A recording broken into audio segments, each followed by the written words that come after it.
বন্ধুরা, সর্বাণী রান্নাঘরে আপনাদের সবাইকে স্বাগত। বন্ধুরা, আজকে আমি চলে এসেছি কেক তৈরির নতুন একটা রেসিপি নিয়ে। আজকের কেকটা ডিম ছাড়া প্রেসার কুকারে বানানো। কেকটা ভীষণ নরম তুলতুলে আর স্পঞ্জিও হবে। যে কেউ খুব সহজে বানিয়ে নিতে পারবেন। খেতে ভীষণ টেস্টি হবে আর প্রেসার কুকারে কেকটা বানাতে সময়ও কম লাগবে। বন্ধুরা, কেকের এই রেসিপিটা প্রথম থেকে শেষ পর্যন্ত দেখতে থাকুন। আর ভালো লাগলে অবশ্যই একটা লাইক দিবেন, সেই সঙ্গে আমার চ্যানেলটিকে সাবস্ক্রাইব করার অনুরোধ রইল। তাহলে চলুন বন্ধুরা, কেকের রেসিপিটা দেখে নেওয়া যাক। তো কেকটা তৈরি করার জন্য প্রথমে একটি মিক্সি জার নিয়েছি। এবার এর মধ্যে দিয়ে দেবো 100 গ্রাম সুজি, আর বাটির পরিমাপে রয়েছে হাফ বাটি সুজি। তো এবার দেবো 100 গ্রাম ময়দা, আর বাটির পরিমাপে রয়েছে হাফ বাটির একটু বেশি। আর দেবো 100 গ্রাম চিনি। তো বন্ধুরা, আপনারা যদি বেশি মিষ্টি পছন্দ করেন তো চিনির পরিমাণটা বাড়িয়ে দেবেন। এবার ঢেকে দিয়ে মিক্সিতে আমি 10 সেকেন্ডের মতো ঘুরিয়ে গুঁড়ো করে নেব। তো দেখুন বন্ধুরা, 10 সেকেন্ড ঘুরিয়ে সুন্দরভাবে সব কিছু গুঁড়ো করে নিয়েছি। তো এবার আমি এর মধ্যে দিয়ে দেবো সামান্য লবণ, আর দেবো দুধ। এখানে আমি 1 বাটি দুধ নিয়েছি, এটা আগে থেকে জাল করে নিয়েছিলাম। সামান্য দুধ রেখে দিয়েছি।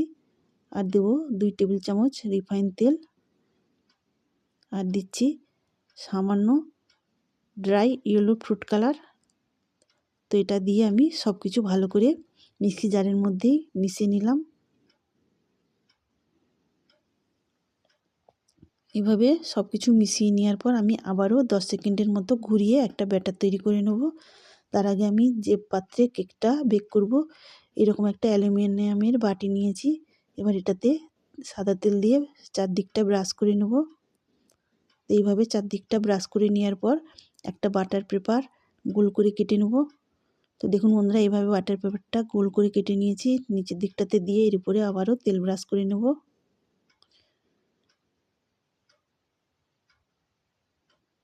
তো দেখুন বন্ধুরা, এইভাবে আমি বাটিটা রেডি করে নিয়েছি। এদিকে 10 সেকেন্ড ঘুরিয়ে একটা সুন্দর ব্যাটার তৈরি করে নিয়েছি। তো দেখুন বন্ধুরা, এভাবে ব্যাটারটা তৈরি করে নিয়েছি। এবার এটাকে আমি অন্য একটি বড় মিক্সিং বোলের মধ্যে ঢেলে নেব।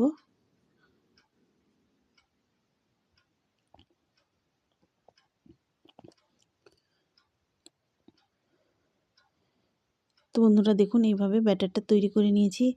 এবার আমি এর মধ্যে দিয়ে দিলাম সুন্দর ফ্লেভারের জন্য 1 চা চামচ ভ্যানিলা আইস। তো ভ্যানিলা আইসটা ওই ব্যাটারের সঙ্গে ভালো করে মিশিয়ে নিতে হবে। তো এইভাবে মিশিয়ে নেওয়ার পর আমি এটাকে ঢেকে রেখে দেবো। এদিকে বাটিতে যে দুধ পড়ে রয়েছে ওর মধ্যেই আমি দিয়ে দেবো হাফ চা চামচ বেকিং পাউডার, আর দেবো যতটা বেকিং পাউডার নিয়েছি তার অর্ধেক পরিমাণ বেকিং সোডা। এবার সব কিছু আমি একটা চামচ দিয়ে ভালো করে মিশিয়ে নেব দুধের সঙ্গে। তো এইভাবে বেকিং পাউডার আর বেকিং সোডা জল বা দুধের সঙ্গে মিশিয়ে নিলে দেখবেন খুব সুন্দর একটা ফেনার মতো ক্রিম তৈরি হয়ে যাবে। তো দেখুন বন্ধুরা, এখানে এইভাবে দুধের সঙ্গে বেকিং পাউডার আর বেকিং সোডাটা মিশিয়ে কত সুন্দর একটা ক্রিম তৈরি হয়েছে। এবার এটাকে আমি ব্যাটারের সঙ্গে দিয়ে মিশিয়ে নেব।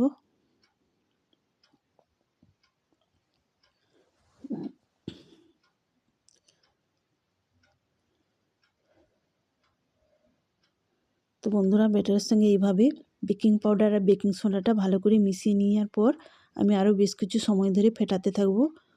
আর যত বেশি ফেটানো হবে ব্যাটারটাও অনেকটাই ফুলে উঠবে, তখন কেকটা অনেক বেশি নরম তুলতুলে আর স্পঞ্জিও হবে, আর কেকটা খেতেও ভালো লাগবে। তো দেখুন বন্ধুরা, ব্যাটারের ঘনত্বটা ঠিক এরকম হয়েছে, আর এই ব্যাটারটা তৈরি করতে 1 বাটি দুধ লেগেছে। এবার আমি তেল ব্রাশ করা বাটিতে এই ব্যাটারটা ঢেলে দেবো।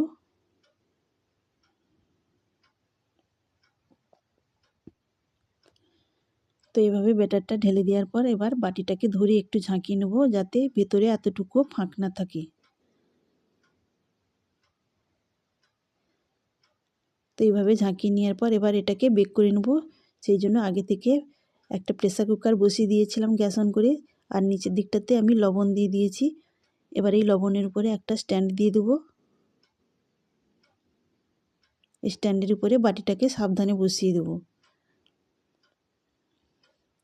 দিয়ে ঢেকে দেবো তবে ঢেকে দেওয়ার আগে আমি ঢাকনার সিটিটা আর রাবারটা খুলে নেব।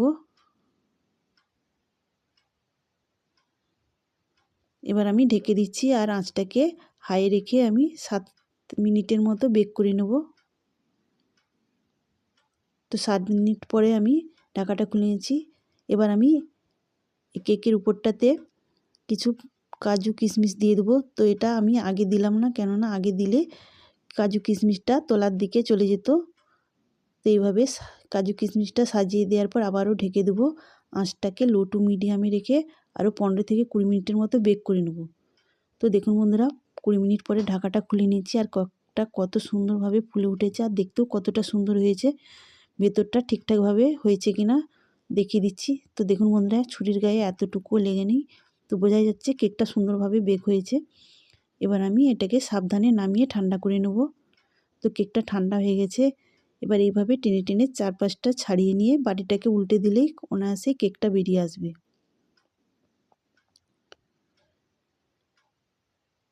তো দেখুন বন্ধুরা, কত সুন্দরভাবে কেকটা বেরিয়ে এসেছে আর কেকটা দেখতেও কতটা সুন্দর হয়েছে আর একদম নরম তুলতুলে হয়েছে। তাহলে বন্ধুরা, দেখতেই পেলেন কত কম সময়ে প্রেসার কুকারে এই সুন্দর স্পঞ্জি কেকটা বানানো হয়ে গেল। আপনারা অবশ্যই বাড়িতে এভাবে কেকটা বানিয়ে নেবেন আর কেমন হয়েছে কমেন্ট করে জানাবেন। তাহলে বন্ধুরা, আজকের মতো আসি, সবাই ভালো থাকবেন।